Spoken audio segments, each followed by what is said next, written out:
अवामी न्यूज़ में खबरनि जो सिलसिलो जारी है। तव्हांखे हाल मां ख़बर ॾींदा हलूं त पीपल्स पार्टी पारां हर इलेक्शन में ज़िले मटियारी लाइ नामज़द कयल मखदूम हाउस जे उम्मीदवारनि पारां इलाके में तरक़ियाती कम न करण ऐं वोट वठी गुम हुजण ते हाला शहर सां लाॻापियल क़दीमी सजन खां मखदूम हाउस जो हिमायती रहंदड़ ॻोठ वी में रहंदड़ 5 बिरादरियुनि जंहिंमें सैयद सोलंकी चांडिया ऐं ॿियनि बिरादरियुनि जे माण्हुनि ॻोठ वी मां दोलन शरनाइन सां वॾे जुलूस जी शक्ल में नसीर अहमद मेमण जे हक़ में ज़ोरदार नारा हणंदे फंक्शनल ऑफिस आला पहुता, जिथे ॻोठ वी जे सोए माण्हुनि फंक्शनल लीग जे अॻवान नसीर अहमद मेमण खे गाॾियुनि जे वॾे जुलूस जी शक्ल में ॻोठ वी में मुनक़द कयल जलसे गाह में पहुचायो, जिथे हज़ारनि ॻोठाणे नसीर अहमद मेमण जो शानदार इस्तक़बाल कयो। हिन मौक़े ते जलसे गाह में मौजूद ॻोठ वी जे 5 बिरादरियुनि जे हज़ारे माण्हुनि पीपल्स पार्टी ऐं मखदूम हाउस जे अॻवाननि खां लातालुकी जो बाक़ायदा ऐलान कंदे मुस्लिम लीग फंक्शननि में पंहिंजी बिरादरी समेत शमूलियत जो ऐलान कंदे नसीर अहमद मेमण जी हिमायत जो ऐलान कयो। हिन मौक़े ते फंक्शनल लीग जे अॻवान नसीर अहमद मेमण ॻोठ वी में संदसि मान में रखियल जलसे खे ख़िताब कंदे हिन ॻोठ वी जे रहंदड़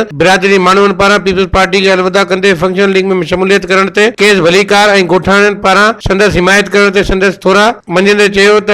मुखालिफ़िन हिते जी अवाम खां वोट वठंदे हिननि खे विसारींदे पंहिंजा बैंक बैलेंस ठाहिया आहिनि। हिननि हालात समेत पूरे ज़िले मटियारी में किथे को बि तरक़ियाती कम नाहे कराया। हिननि चयो त संदसि हिमायत कंदड़ ॻोठाणनि खे हर मुमकिन बि सूरत में अकेलो न छॾंदासीं ऐं संदसि ॻोठ जे समूरे मसइलनि खे